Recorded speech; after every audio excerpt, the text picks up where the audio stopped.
In this chapter, the De Lacy family history is narrated. They are French and of good family, and their story is closely, tied with the story of Safi and her father. And here the monster tells Victor that the family was a very reputed, that the De Lacy family used to be a very reputed family in France, and they used to be wealthy and enjoyed a good social position. However, uh, uh, Felix helped Safi's father, who was a Turkish merchant who used to live in Paris, and he was a businessman. However, he was condemned to death for a relatively minor crime. And however, the French authorities discovered the plot which was made by Felix, because he felt very, very indignant. He felt very angry at the injustice. So this led to, to ruining the reputation of the De Lacy family, as their property was confiscated by the government, because Felix helped save his father in his escape. So, and as a result of this, what happened? Though the plan succeeded, but Felix's plot was discovered, and his father and his sister and his father and Agatha, they were imprisoned. But however, after they were released, they got financially ruined, because, as I said, the government confiscated their property, and the De Lacys were taken to asylum in Germany. And after that, Safi, finally she manages to make her make her way to their new home. Now, though the De Lacy family, they belong to the upper middle class of France, and Felix used to serve as a civil servant, and Agatha, she also had her own distinct position in the society among the highest ranked, well-known ladies. And why Safi's father, who was a Turkish merchant, as I said, why he suffered from disreputation, though these reasons are not made clear by Shelley. However, it is just narrated, and Shelley just used this story of the De Lacy's family and Safi to highlight that, just like the monster, they are also aliens and exiles, and this gave Shelley another opportunity to comment upon the corruption of the society. The one point that Shelley ensures in this chapter is to draw a parallel between the monster and the De Lacy family and Safi. Like, they are also, like, all are on equal footing. They are all aliens. They are all exiles. And another point that Shelley makes here is that she's not just narrating. She's just not makes the monster narrate the history of the De Lacy family, but Shelley's point is to tell that it is not just the monster who had to endure injustice, but there are also other people like the monster who has suffered injustice. So Shelley wants the monster realize this, and this makes the monster actually understand that he is not the only one who became a victim of human injustice, but there are also other people like him, like the De Lacy family, who also suffered from injustice. And this is how Shelley draws a parallel between the monster and the De Lacy family. And herein lies the significance of this particular episode of the De Lacy family. Chapter 15 is very, very significant, because again we find that the education of the monster continues, and now the monster begins his own education, because he comes across some books and notes that he found in Victor's jacket in the nearby woods.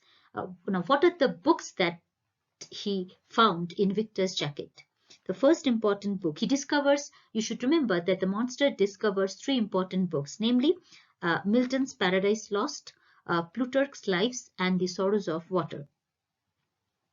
And it is in his narrative that here the monster relates, a very important incident, and which is this one, that he discovered 3 important books in the woods. And apart from this, he also discovers Victor's notebooks, which is a kind of journal, and from there he comes to know about the process of his creation. And he also learns, that repulsion that was felt by his creator, and at the same time we find him cursing Victor for rejecting him. Here in this chapter, when the monster reads these 3 books, we find that these 3 books contribute a lot in educating him.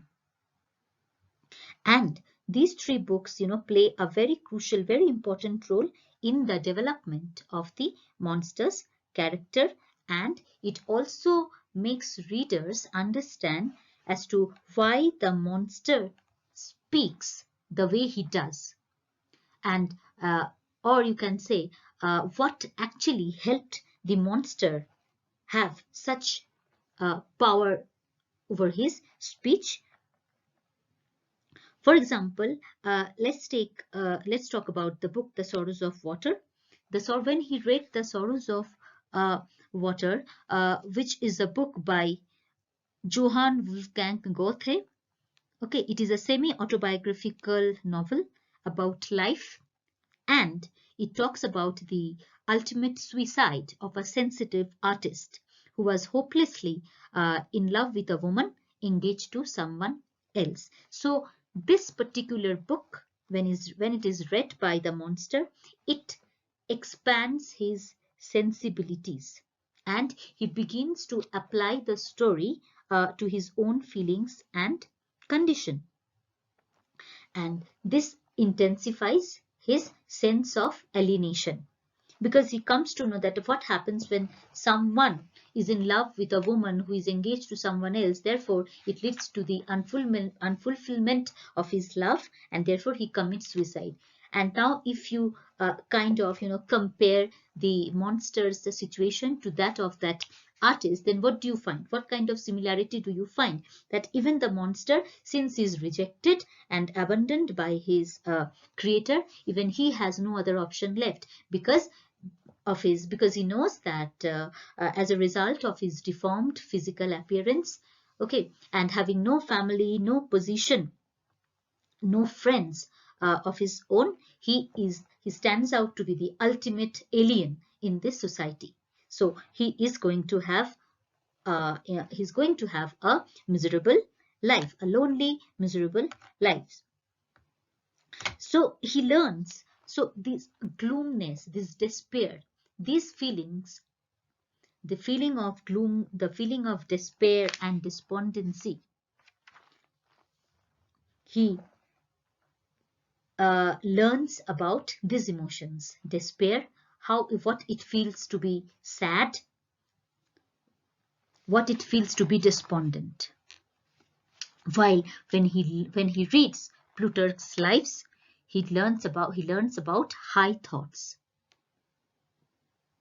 Because when he reads the book by Plutarch, he came to know about the stories of the past heroes, what kind of suffering they went through, what hardships they had gone through in their life. So after having gone through the history of these past heroes, the monster, he's raised beyond the misery of his own condition, and he realizes that he is not the only one who is suffering from such a miserable state. Even the heroes in the past suffered much misery. So gradually what happens, his admiration for virtue increases.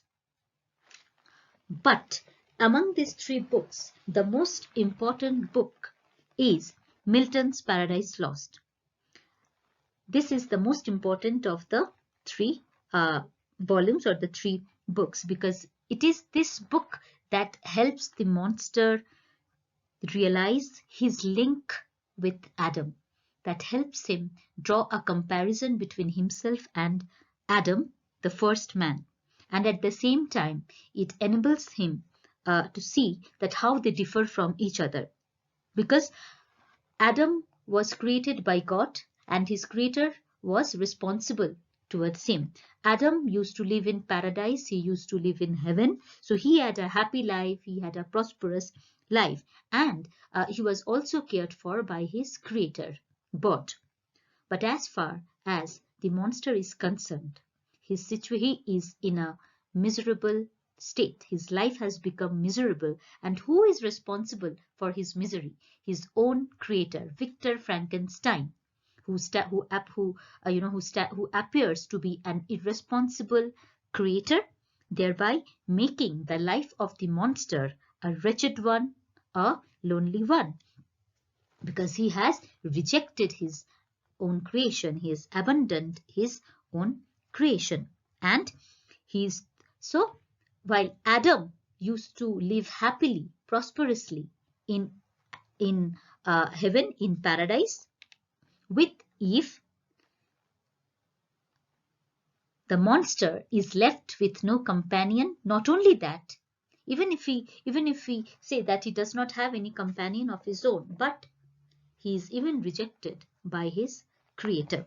So he is thrown out of his, if he compares himself, if the monster compares himself to Adam, then it can be said that he is simply thrown out of Eden, he is simply thrown out of paradise without any companion to comfort him, and moreover without having any fault of his own.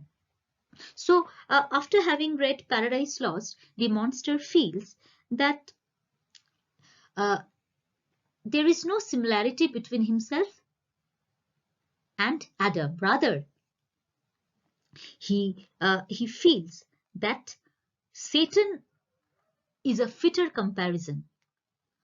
Satan appears to be a fitter comparison for him. And therefore, when the monster, when he finds other people happy with their family, with their friends, with their companions, he feels envious of them.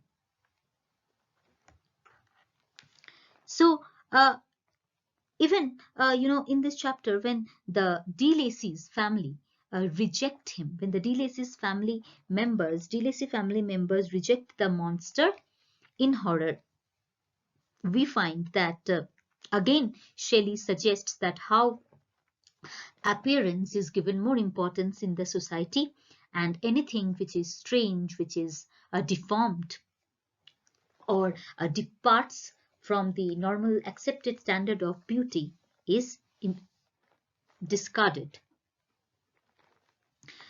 So in this chapter, another thing which is highlighted, another point which is made very clear by Shelley is that the basic tenet or the basic theory of life is that humans pair with mates of the same species. That how do human beings exist? They exist in pairs, and these pairs consist of their mates of their same species. So now for the first time here, the monster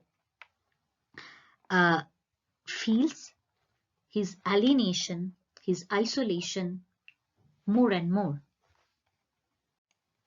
And moreover, the very condition, the very plight of the monster makes readers sympathize with him. And as readers, we really feel pity and sorrow for this monster, because he does not deserve this kind of treatment. And since he appears to be a pitiable character, he actually deserves the reader's empathy. We are able to relate to his situation. And now, if you look at monster, then you find that now the monster wishes to know more and more his family. And who is his family? The De Lacy family. So he feels that he should, make his presence known to them. And it is only when he makes himself appear before the De Lacy family, he is immediately rejected in horror. He is bitten badly by the De Lacy family, and this rejection, this rejection by the De Lacy family simply makes the monster feel more and more miserable, though he offers no resistance when Felix beats him. And after that, he simply, leaves their cottage and returns to his own hut. So, in this chapter 15, the most significant incident is the discovery of the 3 important books by the monster in the woods, because these books contribute a lot to his education. It makes the monster, feel, or it makes the monster learn about several emotions. He's made to look beyond his own misery. Not only that, he is also able to compare his state to that of Adam as well as Satan, and also realize the difference that exists between them. And at the same time, the treatment that is meted out to the monster by the De Lacy family simply emphasizes that though these people were kind-hearted, they were very virtuous, still they could not deal with anything which is alien and which is different, and they are only able to retain the idyllic nature of their domestic life, or their perfect domestic life. They are able to sustain it only by excluding anything which is alien and which threatens them from outside. And it is this mindset that makes the De Lacy family reject the monster, despite his benevolent nature, despite having known about his benevolent actions, his benevolent deeds towards the family, because physical appearance is privileged more than the innate goodness or the inner goodness of a creature. And this is what is emphasized over and over again by Shelley throughout the novel.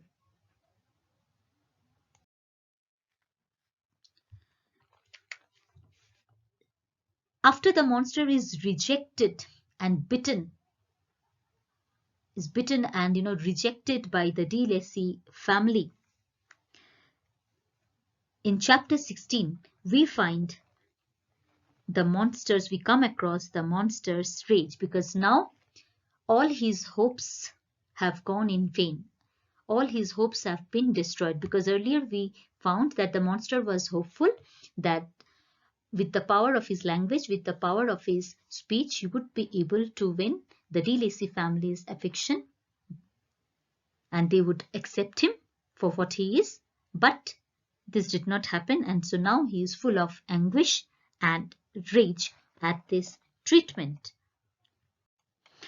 And we also find that how injustice plays an important role in the transformation of the monster's nature, because again we find the monster becoming the victim of injustice, and after the De Lacy family rejects him, he seeks to find Victor in Geneva.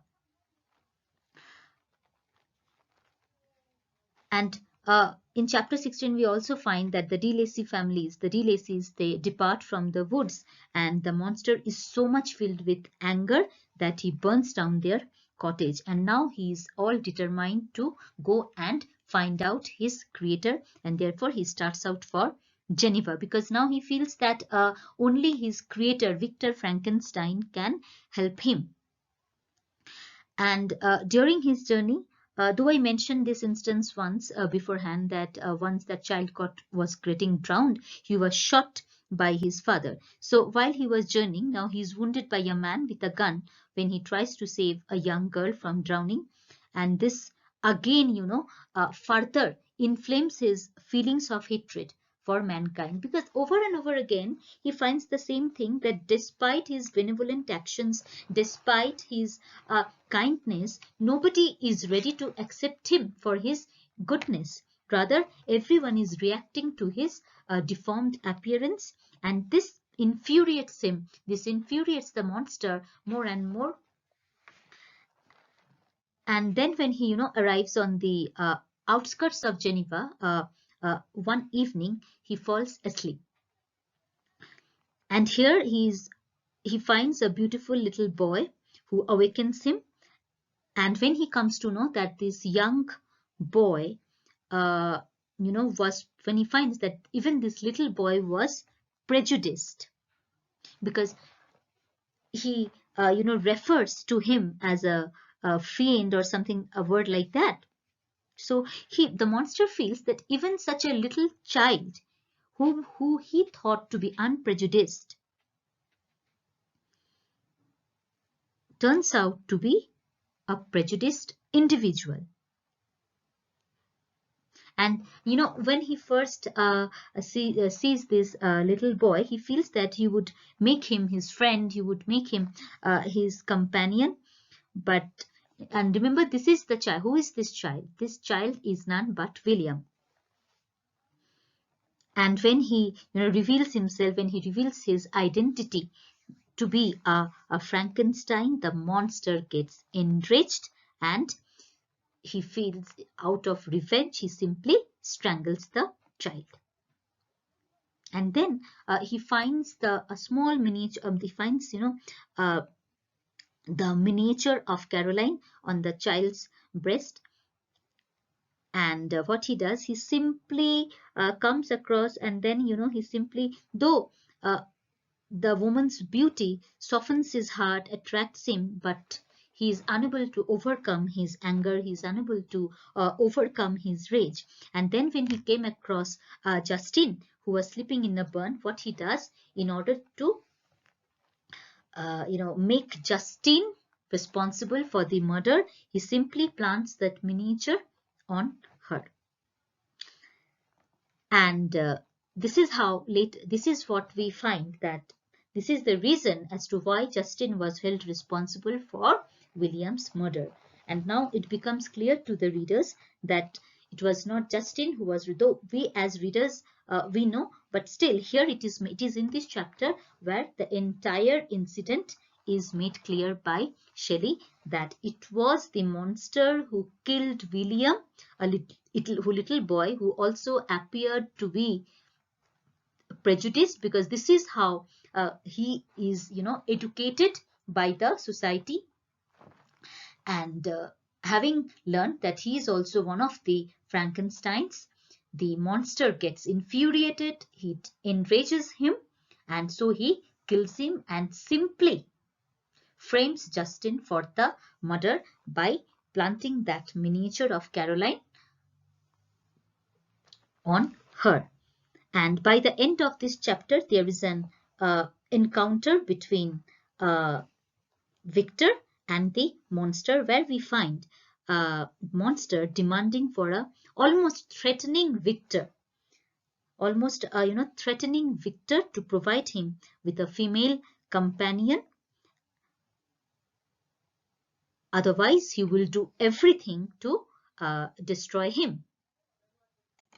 So, what the monster realizes, that despite despite being benevolent, despite being helpful to others, he is never seen as a savior, and therefore he feel so much of hatred towards mankind that it leads to the complete, transformation of his nature. And as I said, by the end of this chapter, we find that there is an encounter between the monster and Victor, where he demands for a female companion, which ends the monster's narrative. And actually, this is the final request made by the monster to Victor, is to create him a mate, a companion. So again, the idea of companionship, the need for companionship, is highlighted in this chapter, because it is highlighted in the chapter through the monster's demand to his creator for his mate. We also find that for the first time, the monster, experiences these kinds of feelings of revenge and hatred. And it also shows that earlier, the kind of benevolent creature he was is changed, is transformed into someone who appears to be revengeful, who is full of hatred. And who is responsible for this? It is this very society, this human society, and it is the monster's interaction with human society that influences his character to such a degree that instead that he no longer remains benevolent. Rather, he becomes very, very, what should I say? He becomes very, he begins to look upon mankind with much hatred and vengeance. And instead, he becomes more like Satan than Adam.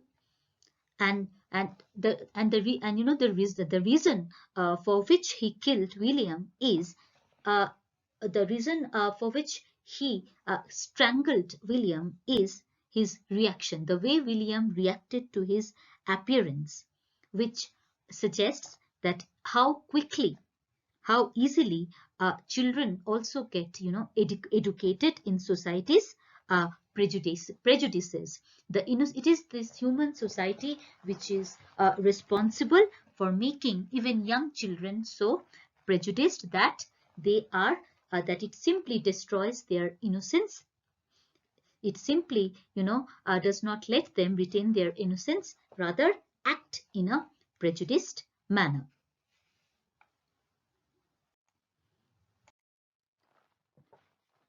After this encounter between the monster and Victor, a conversation takes place between them. And after they finish their conversation in a hut on the slopes of Montanvert, we find that Victor eventually, he agrees to make a female companion for the monster, and therefore he returns to Geneva. Though initially he refuses, he turns down the monster's request. But then, as I said, the monster's power of speech, his eloquence, succeeds in persuading him with reason that if he is provided with a female companion, then again he would, return to his previous kind nature, his previous kind state. And after giving second thoughts to the monster's argument, Victor finally gets convinced, and he considers that, and he feels, that if he makes a female companion, if he makes a female mate for the monster, he would be doing justice to his near and dear ones, as well as to his creation, because then the monster would be happy, he would be living with his mate forever. He would go into exile with his mate, and therefore even Victor's family members would be saved from the monster's anger, from the monster's rage. So, and one more thing here, we find that in this chapter, when the monster is kind of threatening Victor, saying that where he says that make me a mate or I will destroy you,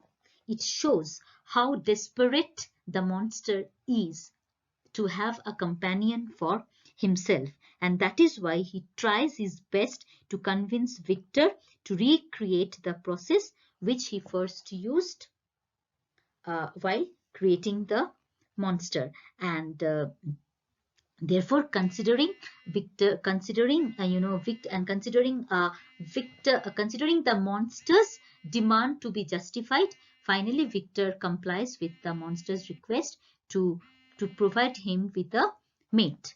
So, as I said, this need for companionship is highlighted because the monster's desperacy, that how much desperate he is to have a companion because he is suffering from his loneliness, is suggested. And the power of language, because remember that if the monster did not have this power of, if he had not been that much eloquent in his language, he would never be able to persuade or convince Victor to create a female mate or companion for him. So it is the monster's eloquence which succeeds in persuading Victor. So the power of language is once again emphasized, and here it is at this point that readers are able to to place Victor and the monster on equal footing. We are able to consider them as equals as far as their power of speech is concerned, because it is interesting to note that Victor, the only difference between them is that the monster does not have any formal education. Okay, he does not have any formal education as such, but the knowledge to create his own meaning. This is the only difference that lies between the monster and Victor. Otherwise, we can say that they can be treated as equals as far as their speech is concerned, because Victor is a human being, so he is eloquent and he has power over his speech. The only difference that lies between them is Victor is formally educated, while the monster does not have any formal education, and he does not even have any knowledge as to how to create his own mate. So now again we find that language appears to have the power that the monster earlier hoped it would have when he approached the De Lacy family, because then he thought that his power of speech would help him to have a good relation, would help him in being accepted by the De Lacy family, which did not happen. But here the monster's power, his language, finally helps him in convincing his creator to create a mate for him.